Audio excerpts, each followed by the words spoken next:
Hello, and welcome back to We the People, Naturalizing Naturalization. I'm your host, Ishika, and as you know, I've created this series as a way to help you study for the Naturalization Test to become a citizen of the US, or just to help you get some information and knowledge about the US government and history and geography, and a little bit more about why the US and how the US is the US. The first episode, the last episode, was about the Constitution and the articles, the 7 articles that set the structure for the government and how it is run. Now, in this episode, we will be talking about the 27 amendments, which are the second part of the Constitution, and the 27 is a number that can grow, as we saw in Article 5, which talked about how to make amendments. So, when the founding members of the country were making the Constitution, they knew that it would be an evolving process, that this single document would change over time. So they created the process of amendments. So since there's 27, we might as well jump right in. All right, so the first 10 amendments are called the Bill of Rights, and they were made by states' rights supporters during the Constitutional Convention to make sure that the federal government did not overbear on the rights of the states and the citizens. So I've come up with a bunch of really cheesy ways to help you remember, but I've also written them down. So I'll tell you about them, and then I'll show you my little memorization thing. I hope it helps. Sorry, they're cheesy. All right, so the First Amendment is the 5 freedoms. The freedom of speech, press, assembly, religion, and petition. Now, since it's the First Amendment, I'm going to say that we use our one finger to help us remember all of the amendments. Freedom of speech, press, petition, assembly, and religion. All right. The Second Amendment is the right to bear arms. And I'm not talking about the fuzzy animal arms. I'm talking about guns. So we can remember it because when you have 2 fingers, often you either do finger guns like this, or you can do this. So you can remember that 2 is a gun. The Third Amendment is the right against quartering of soldiers in your house. So this was created during the pre-revolution, the colonial time, when the British colonizers were in America and they were forcing the colonists to quarter soldiers in their house during the war and before the war. So the colonists clearly did not like this, and they made a rule that the government cannot force any citizen or resident of the United States to quarter soldiers during peacetime or during war, without their permission during war. Okay, and you can think about number 3 as 3 is a crowd, that if there's more than the people who are living in the house, they don't want it. All right. Number 4 is the right against illegal search and seizure. So basically establishing that you need a warrant to inspect anyone's house. We can think of this as our 4 fingers become a knock, like you need a warrant to enter anyone's house. All right, let's move these down.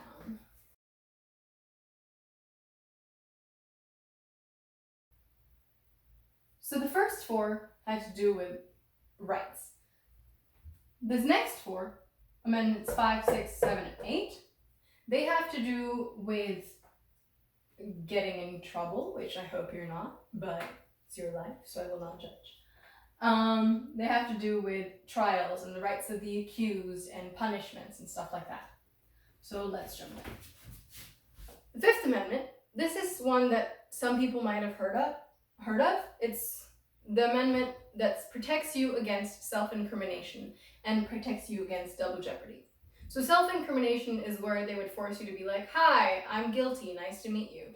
But you can say, "I plead the fifth," and fifth, the 5 fingers that are covering your mouth, is your right to remain silent. You don't have to incriminate yourself. So that's how you can remember it, 5 and 5th. And double jeopardy, as much as we might want to associate it with Alex Trebek, it has nothing to do with the game show. Double jeopardy means that you cannot be convicted of the same crime twice. Number 6 is the right to a speedy trial by a jury, and it establishes the due process of the accused. So we can remember this by when you are holding up 6 fingers, your one finger can point to your other wrist and be like, it's a watch. So a fair and speedy trial. Number 7. Number 7 implies that all cases that sue for over $20 will go to court for a trial by jury. And you can remember this as when you have your 2 fingers and 5 fingers to make up 7.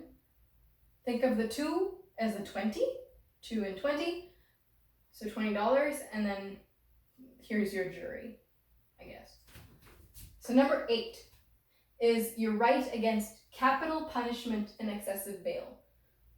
So we can think of this as if we have 4 fingers, it could be like a choking hazard or handcuffs. So it's the right against excessive punishment or bail.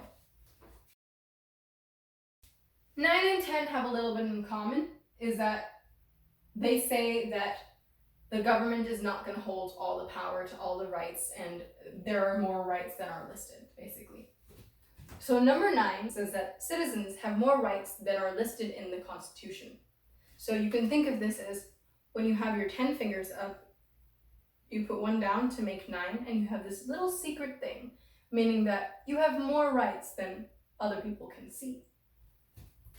And number 10 is the powers that are not given to the federal government are given to the state. So I'm thinking kind of like in giving hands, that when you have 10 hands up, this is how much the government has, and whatever it doesn't have, it gives to the states.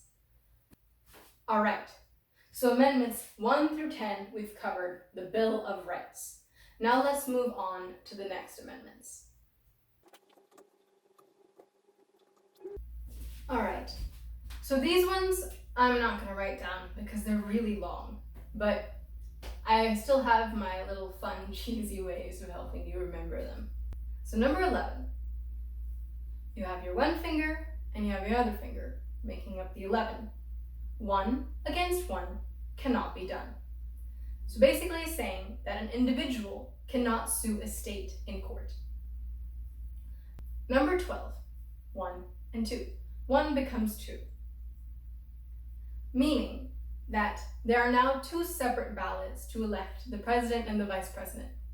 Back in pre-1800s time, the president and the vice president were on the same ballot, basically meaning that the runner-up or whoever lost would become vice president.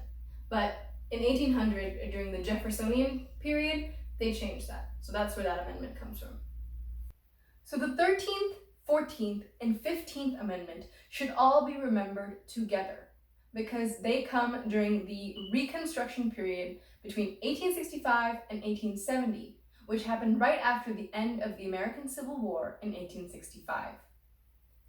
So the 13th Amendment abolishes slavery, declares slavery illegal in all the US states and all places under US jurisdiction. So we can think of this as when you say 13, it's 1, 3, and think of the 3 and think of the word free. So a little bit of history to the 13th Amendment. In January of 1863, Abraham Lincoln, during the Civil War, published the Emancipation Proclamation, which was a call to free slaves. However, this only freed slaves in the Confederate States, which were the states that seceded from the Union, and the ones that supported slavery and states' rights and stuff like that. Now, June 19th, 1865 is the day that the Emancipation Proclamation and the news of the end of the war actually got to all the states finally, officially. Before that, not everyone was informed that the Emancipation Proclamation existed or that the war had ended. Okay, so once the war had ended, the federal government, the Union, the North side, told the southern states that if they wanted to join, they would have to add clauses in their state constitutions that prohibited slavery.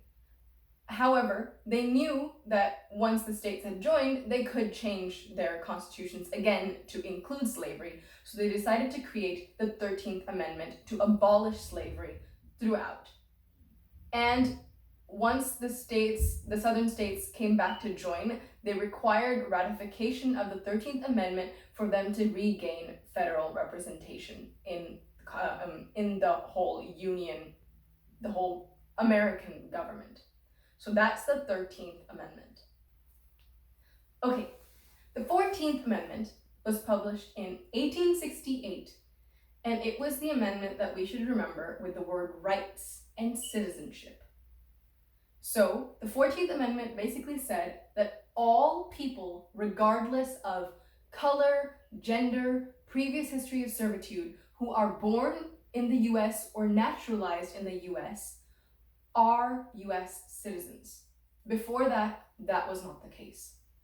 It also has a very significant clause that is called the Equal Protection Under the Law Clause, which is used in a multitude of Supreme Court cases that argue that citizens must be protected equally. So the 14th Amendment also had a few details that pertain to Confederate states and Confederate powers. So now that the Confederacy had joined back into the Union and it was one country, it put limits on how Confederate officers who used to be officers in the Confederacy can run for office, basically saying that they need approval by a large majority of the state and the senators for them to be even able to run for office at all. It also said that Confederate states cannot repay war debts and they cannot compensate former slave owners. One more thing that the 14th Amendment did was it said that the government can punish states that limit citizens' voting rights. And this applies at that time to the voting rights that existed then, which did not include women. So I want to clarify that women were citizens at the time, but they did not have voting rights yet. And neither did African Americans. They also did not have voting rights. We'll get there very soon, I promise. And the 14th Amendment gave Congress the power to enforce the 14th Amendment, however it seemed, because that laid the foundation for the Equal Rights Act and the Civil Rights Act that came in the 1900s. And one more thing, I promise, 14th Amendment is really important. It also required ratification for the Confederate states for them to be able to join back and get federal representation, just like it did with the 13th Amendment. Okay. 15th Amendment, 1870, said that you cannot limit voting rights by race, color, or previous servitude status. It's still limited by gender. Women cannot vote still. They do not have suffrage, which is the term for voting rights. However, now African American men and men of color, or just overall all men, were given the right to vote. It did leave open the option for many states to do voter qualification systems, such as poll taxes and literary tests, which is something the South implemented in their voting practices a lot, and is something that is coming back and is kind of relevant today because that seems to be happening in some places. But it did leave that option open until, of course, the 24th Amendment, which abolished poll taxes, but we'll get to that later. So the reason I went into so much depth about the 13th, 14th, and 15th Amendment is because of how important they are in laying the foundations for the future of the civil rights movement and equality movements for all people in America. They basically set the tone for the civil rights movement in the 1960s and 70s and the movement that is continuing today, and also set the tone for the ability for all people to have a voice in the government because of the Voting Rights and the Citizenship Act, and in the future for women as well. It's like the foundational period of America, so it's very important. All right, 16. Think of it as once you're turned 16, you can legally start to work. And once you work, you have to pay taxes. So remember that 16 is the amendment that set up the system for direct income tax. Right. 17. 17 kind of sounds like Senate team. Senate, like one of the houses of Congress. So, the 17th Amendment set up the idea of direct election of senators so that the people could actually vote for who they wanted as their senators in Congress. Before, it wasn't like that. Okay, so 18 and 21 go together. We don't often remember 18 because it doesn't exist anymore. It was repealed by the 21st Amendment, but let's get there. The 18th Amendment was during the Great Depression, and it was the Prohibition Amendment, which basically said that all alcohol, consuming alcohol, selling alcohol, all that stuff was illegal. Now, we can remember this because 18 and 21 are two very important ages that determine what rights you have, at least in America. So 18 said that you cannot drink, no matter what, alcohol is a legal prohibition. 21, we can remember as 21 is the American drinking age. The 21st Amendment brought back drinking. So it repealed prohibition, said that drinking was okay as long as you're over 21.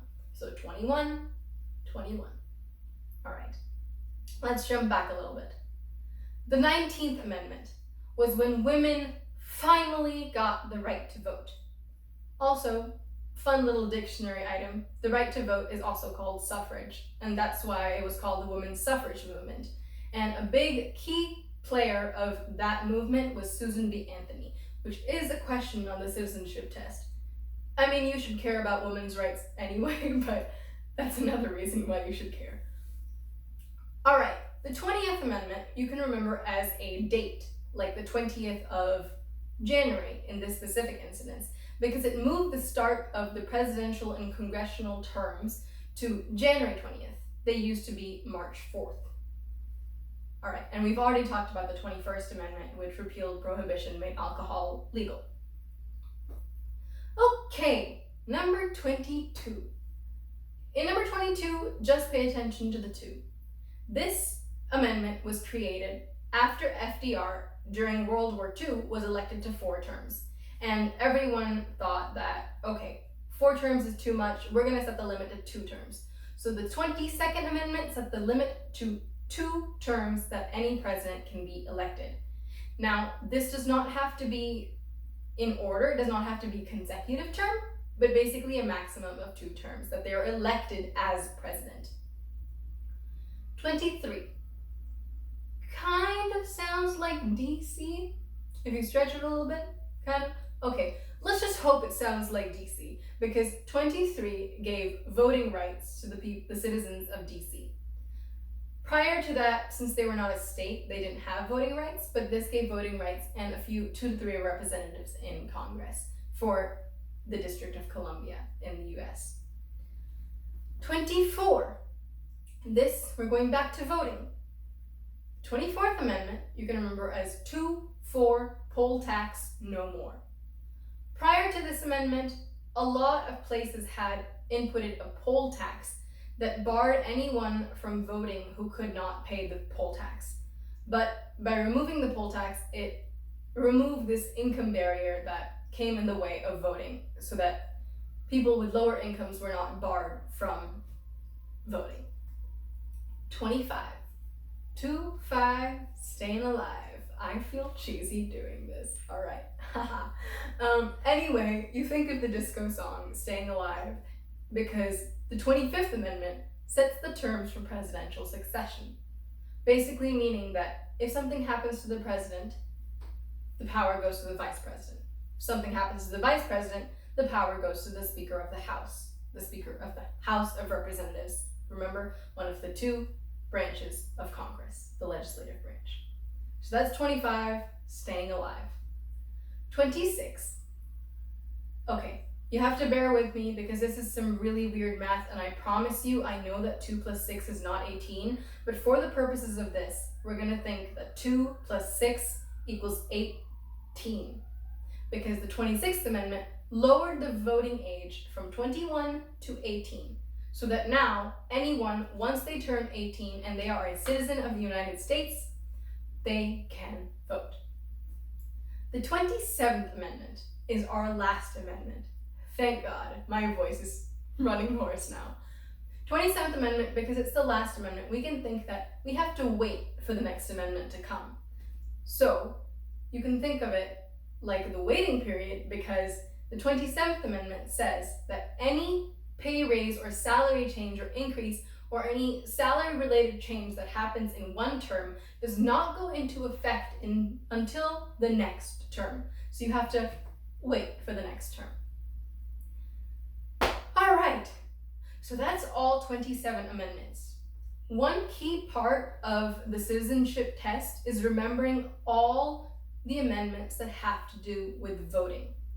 First of all, know your Bill of Rights, that's important, and know the amendments that have to do with voting. So those are the 15th Amendment, the 19th Amendment, the 24th Amendment, and the 26th Amendment. The 15th gave voting right to all men, the 19th gave voting rights to all citizens, including women now, the 24th Amendment removed the poll taxes, and the 26th Amendment reduced the voting age from 21 to 18. Those are key things that you need to know for the citizenship test. So make sure you remember that. Okay. I hope you're not as exhausted as I am. But anyway, stay tuned. Make sure to press that like button, press that thumbs up button, like, subscribe, share this video to anyone that you know who might be studying for the citizenship test or is just interested in learning a little bit more about the US. And I will see you all next time for our next video about the rights and responsibilities and a few important dates that you should know for the citizenship test. All right, see you then.